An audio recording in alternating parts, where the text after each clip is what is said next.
Good morning, everyone. It is early here in Edinburgh on a dark and rainy morning, and it's been a wild night because we had a storm hit, so it's been very windy and very wild. And I was just reflecting that actually the storm is for me, it's very appropriate. It was a reminder of the storm of life. And I've been reflecting a lot on things like endings. Actually, generally reflecting a lot on endings. Endings are not easy. They mean we experience change.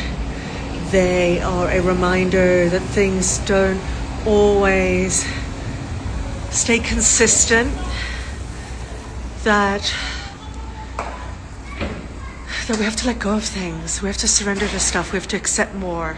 Not an easy thing to do. And as you'll know, if you've been following me, I've been working with the word surrender for a few years now. And I feel like this is another opportunity to really actively work with that word, surrender and acceptance and letting go.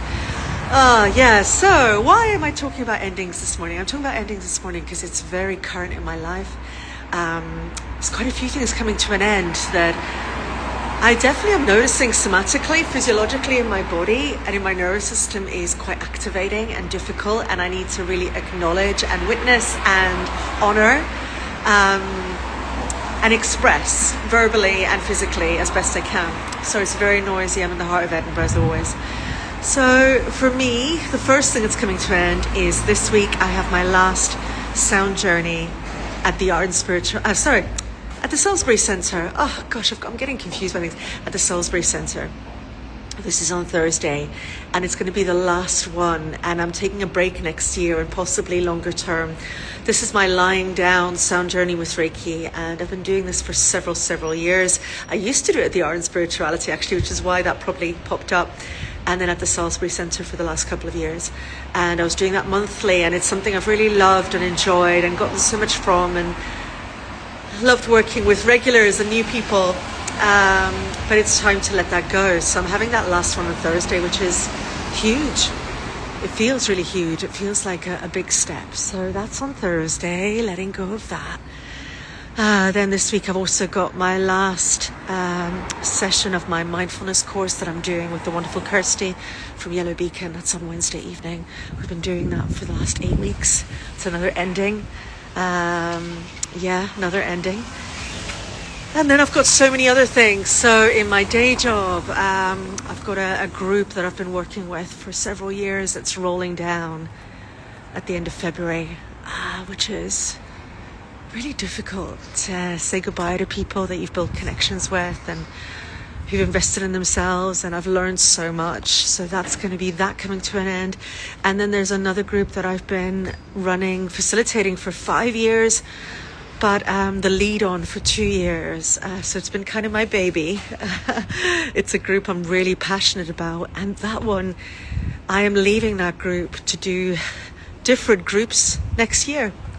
And as much as the new different groups are really exciting, like for example, I'm going to get to co-facilitate Survive and Thrive, which is a trauma group for trauma survivors. That's amazing and so exciting, and I can't wait to do that. And I'm getting to co-facilitate a whole new program that we've introduced, and we're introducing a second one. So lots of really exciting things, but at the same time an ending. And yeah, I'm really noticing it. It's bringing up so much emotion. It's bringing up loss, sadness, grief, gratitude, joy, lots of mixed emotions. And these things are definite. They're decided, and I acknowledge that. But I'm also really noticing how it feels with lots of endings. There's been a lot of change going on for me for the last 18 months, both in my core business, in my day job, in my life. And I'm kind of over it. I'm not very good with change. I'm happy to admit that. I'm learning to be better with change. I'm learning to surrender to it, embrace it more.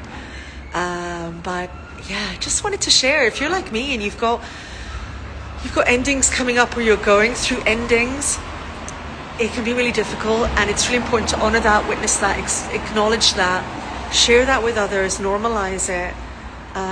Do things to practice self-care and regulate yourself as best you can.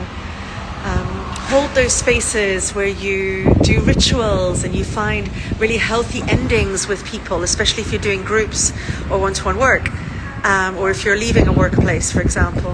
Whatever you can do to get a healthy ending, it's really, really important. And for me, it's part of that closure, that ending, that being able to surrender and accept it a little bit more. So that's a big part of it. So yes, there we go. I just wanted to come on this morning and share that as a live. Endings can be a struggle, can be difficult, but they're important. They're part of life. They're part of this life that is full of change and diversity. And I'm definitely trying to embody surrender to change, surrender to endings, and be ready for new beginnings, which is exciting. Yes. Okay. All right, I'm going to go. I'm going off to work. I'm going to go get a coffee, and wishing you all a lovely day. I hope you're well.